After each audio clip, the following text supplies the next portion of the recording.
Hi Jasper, so just want to quickly send this over to you and just so you can have a little watch of some of the things that we're doing and stuff, so you've got everything clear in your head. So if I just put the shaft line here on your golf club, there's our reference point for the backswing, and what we can see is that one of the things we've been working on here is as you go back, is the club goes inside and in behind, yeah, very quickly. So it goes underneath that yellow line, kind of wrist kind of roll a little bit, and the club at this stage in your swing is quite a long way behind you, and it's also quite closed as well. Okay, so no problem in having a slightly closed club face position. That's probably, again, a little bit more preferable.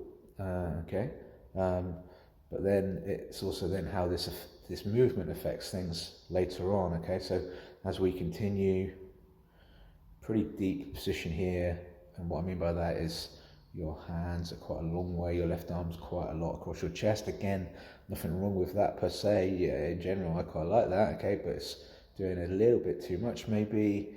And then as we get to the top of the swing, see the club face is pretty closed, and looks like a sort of over rotation, and especially how your right elbow has worked. Looks like it's got behind you from where it started. So we can see that when you set up to the ball, your right elbow is kind of in front of your rib cage a little bit, and we really want to kind of sync that up with the turning of your torso and keep that right elbow a little bit more in front of it, so you've got less to do on the way down, so it can be a bit more smoother and a bit more efficient. So when we go back here, we can see this almost as you start here, your grip's slightly on the strong side, not anywhere near as strong as what you had it. You've made good improvements here. You look really nicely balanced with your setup.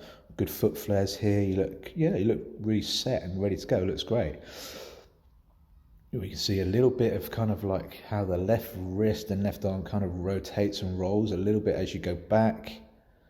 Club face kind of gets closed.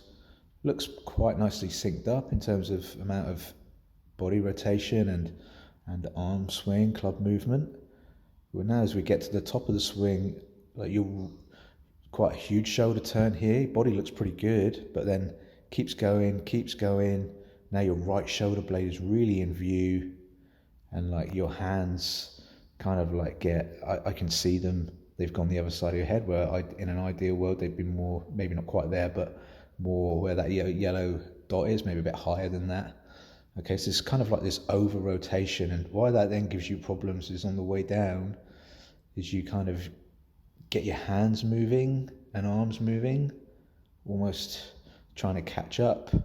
Your body's in not bad position here. Right elbow's not quite where I would ideally want it.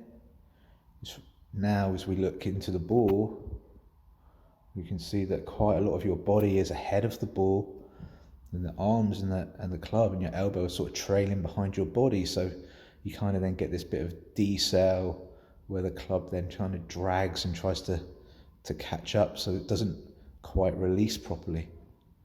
Okay, and we can see that then how it looks on the way down. Again, the club, you're doing it. The angles are good. The shaft of the plane on the club's good, but right elbow is a little bit too far behind the body.